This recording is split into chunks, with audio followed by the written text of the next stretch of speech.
Hi, this is Jeff Goldberg from jgsalespro.com and the Sales Pro Broadcast Network, here with another tip designed to help you increase your sales and make more money. You know, when I shoot these videos, I have a list that I've made up of topics to cover with you, and today's topic is one I'm particularly passionate about because it works really, really well, the technique I'm about to share, and I get asked about this all the time by salespeople and sales managers and business owners. And the topic for today is, what do you do when a prospect goes dark?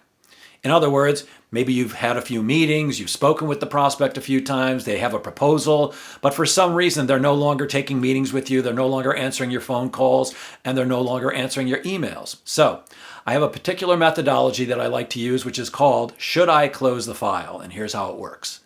This can be done as either a voicemail or an email. If you're going to use this in email, the subject line is, should I close the file? Question mark, question mark, question mark. And I want the whole thing in caps. Now, I understand that when you put something all in caps, it looks like you're screaming. But remember, people get a lot of emails every day and we want to catch their attention. So again, the subject line is, should I close the file? Question mark, question mark, question mark, and it's all in caps. Now, the body of the email or the message that you're going to leave sounds like this. Dear Sue, you and I met several weeks ago to discuss the possibility of doing business. I gave you a proposal and you told me you needed to think about it for a while. Sue, I've left you several voicemails and sent you several emails, but I haven't had a response.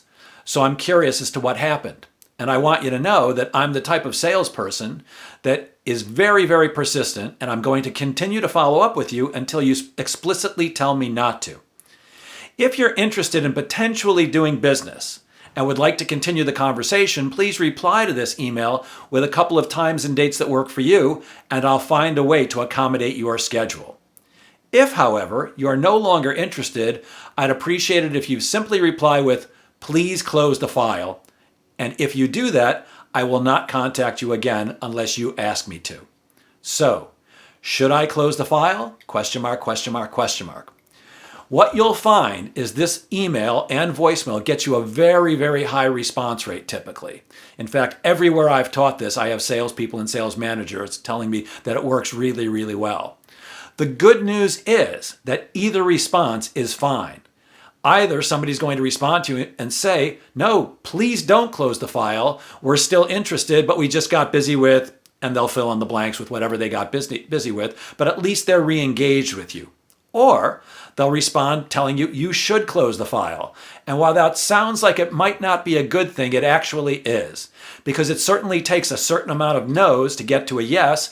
And if we keep thinking that everybody who hasn't said no explicitly yes is going to turn into a yes, then we waste a lot of psychic energy and attitude thinking, of course, this deal is going to come through, and we're extremely disappointed when it doesn't.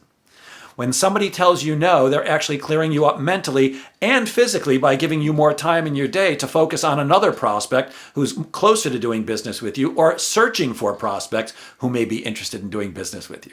So the should I close the file email or voicemail works extremely well, and I hope you'll give it a try. As always, if you have questions that you'd like me to answer, either put them in the comments down below or you can email me directly at jeff@jgsalespro.com or call me on my direct line, which is 516-608-4136. And as always, make it a great selling day and make things happen.